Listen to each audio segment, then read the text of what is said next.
E aí, trazendo aqui algumas dúvidas sobre, especificamente, o imposto de herança. Tá? A primeira dúvida é do Andrés, onde ele pergunta: bons adquiridos por investidor brasileiro estão sujeitos a imposto de herança nos Estados Unidos? Vamos lá. A regra do imposto de herança, ela tem basicamente três grandes, na verdade, dois grandes bases. Tá? Primeiro, só há tributação nos Estados Unidos para imposto de herança se esse ativo for o que eles chamam de US Cyrus. Se eu não sou residente fiscal nos Estados Unidos, eu só pago imposto lá nos Estados Unidos por ativos que eles consideram como US Cyrus. Um exemplo de ativo US Cyrus: ações da Apple. A Apple é sediada nos Estados Unidos, as ações dela são ativos americanos. A tradução do US Cyrus é como se fosse ativos americanos. Tá? Comprei uma ação da Apple ou da Dell, são ativos. Tem uma empresa americana, isso é um ativo americano. Então, essa é uma base da sua tributação. Se você é residente fiscal no Brasil, tem um investimento numa empresa offshore, e essa empresa offshore investe nos Estados Unidos, você não tem na pessoa física um ativo US Cyrus. Só tem tributação nos Estados Unidos quando uma pessoa física detém ativos US Cyrus, tá? Quando não é residente fiscal. O segundo ponto é que os ativos que são tributáveis para fim de imposto de herança geralmente são os ativos tangíveis. Tá? Então, ações, como eu falei, imóveis, carros, eventualmente, enfim, ativos que você consegue ter alguma tangibilidade. Tá? E aí, no caso da dúvida do André especificamente, os bonds são uma isenção do State Tax. Tá? O State Tax, em regra geral, abarca todos os US Cyrus Assets, tá? Mas os bonds, especificamente, eles são desconsiderados para fins de tributação do State Tax, como também os saldos em conta bancária. Tá? Tem uma lista de ativos que são isentos. O bond e a conta bancária, por exemplo, são dois ativos que não têm tributação de imposto de herança nos Estados Unidos. Importante, pessoal: imposto de herança é uma coisa, processo sucessório é outra. Não é porque não tem imposto de herança que, eventualmente, a gente não vai tratar disso na parte sucessória. Você vai ter custo de sucessão, eventualmente. Então, é importante ter essa separação. Imposto de herança, a gente, eventualmente, consegue investir em algum ativo que é isento, ou ficar nessa regra aí de $60 mil quando você não é residente fiscal nos Estados Unidos. Mas a parte do processo sucessório ela ainda vai ser necessária. Bom, segunda dúvida, do Renato: todo tipo de ativo tem regras de imposto igual ou existe diferença entre ações, BDRs, REITs, renda fixa? Boa pergunta, Renata. Como eu falei, em geral, os impostos de herança, o imposto de herança nos Estados Unidos, que é o State Tax, ele é com base em ativos que são US Cyrus Assets e que são tangíveis. Tá? Então, por exemplo, as ADRs, né, a ADR da Vale, a ADR da Petrobras, apesar de eventualmente ser um título que é americano, né, lá dos Estados Unidos, a empresa não é americana. Então, para esse ativo, a gente não tem tributação. Tá? Então, a ADR é um reflexo da ADR da Petrobras, é um reflexo da ação da Petrobras no Brasil. Então, a Petrobras não é um US Cyrus Assets, por conta disso não tem tributação. Tá? REITs, por exemplo, eventualmente você investe em REITs irlandês, que está lá listado em alguma plataforma americana. Esse REIT ele é irlandês, como não é americano, não é US Cyrus Assets, você não tem tributação. Renda fixa, o bond é uma renda fixa, então ele é uma isenção. Então, dependendo de qual é o ativo, você pode ter alguma isenção, mas, regra geral, 18% a 40% de imposto do que exceder $60 mil de patrimônio considerado US Cyrus Assets, tá bom? Bom, a pergunta do Fábio: o sucessor do patrimônio precisa pagar um imposto de herança antes de receber o patrimônio? Isso aqui é uma dúvida recorrente, tá? Os impostos de herança eles são pagos sempre pré-sucessão. Tem processo sucessório que demora muito. Lá nos Estados Unidos, especificamente, quando alguém falece, você precisa enviar uma declaração do State Tax Return, é o termo que eles usam. O State Tax Return tem um prazo aí de 9 meses para você enviar. Prazo de 9 meses de envio do State Tax Return também é o prazo de pagamento. Quando você envia essa declaração, você junta e envia o pagamento de um eventual imposto por conta dessa recepção do imposto de herança. Então, a resposta ao Fábio é sim: o sucessor do patrimônio precisa pagar antes o imposto de herança de receber o patrimônio, exceto quando tem alguma ferramenta de facilitação sucessória.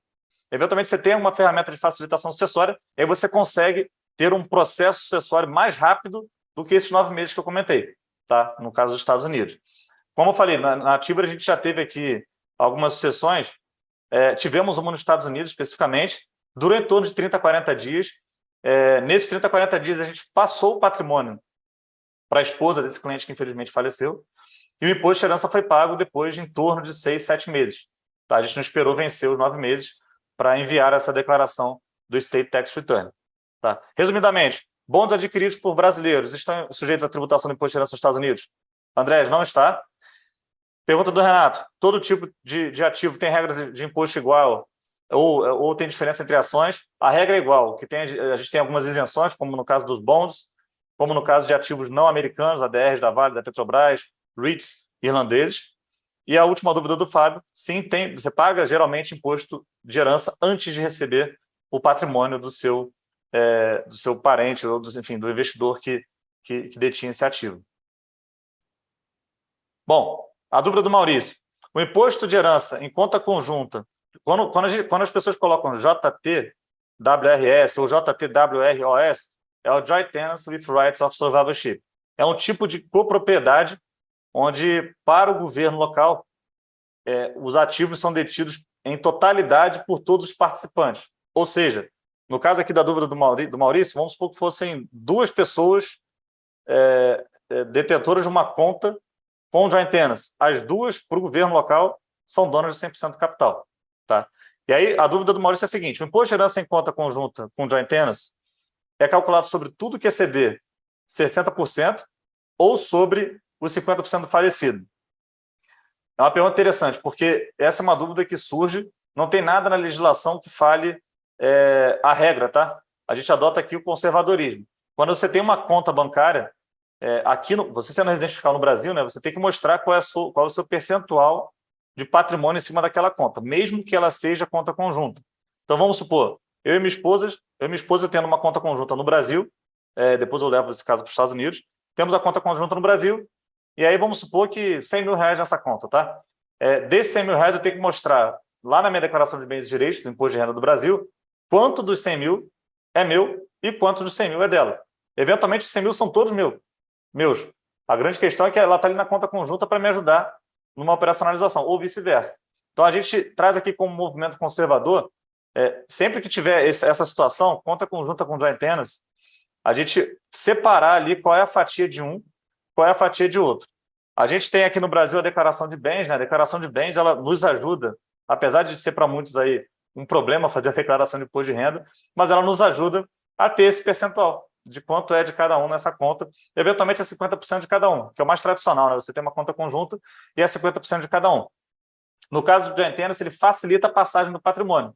A gente vai falar um pouquinho mais de detalhe na parte de processo de sucessão, mas a gente não precisaria esperar alguns passos para essa conta ser passada para a pessoa que está viva, tá? Mas na prática, assim, vamos supor dos 100 mil dólares, se uma pessoa falece e a conta é 50% de cada um, a gente ficaria dentro da isenção. Quem recebe esse patrimônio ficaria dentro da isenção de 60 mil dólares. Caso passasse de 60 mil dólares e essa conta fosse uma conta corrente, uma checking account tradicional, lembra, checking account tradicional, conta corrente, não tem tributação do imposto de herança.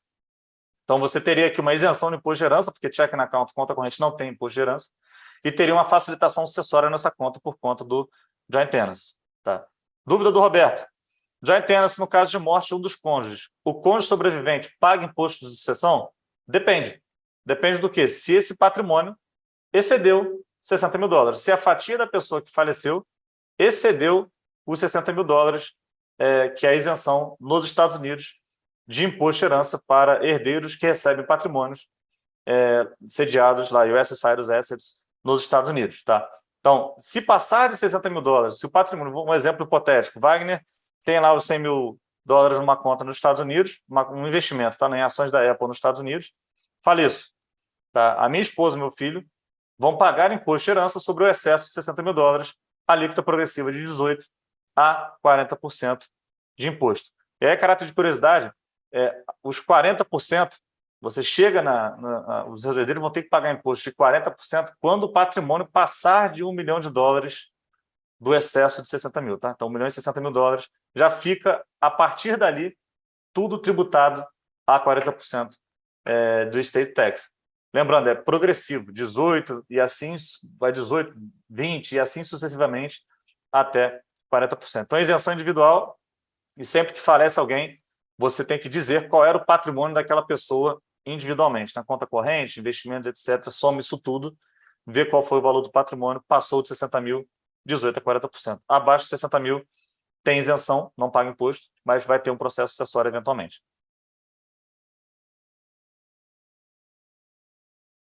E por último, a dúvida do Joelson, ele diz que os filhos dele são americanos, e o que mudaria caso eles fossem brasileiros.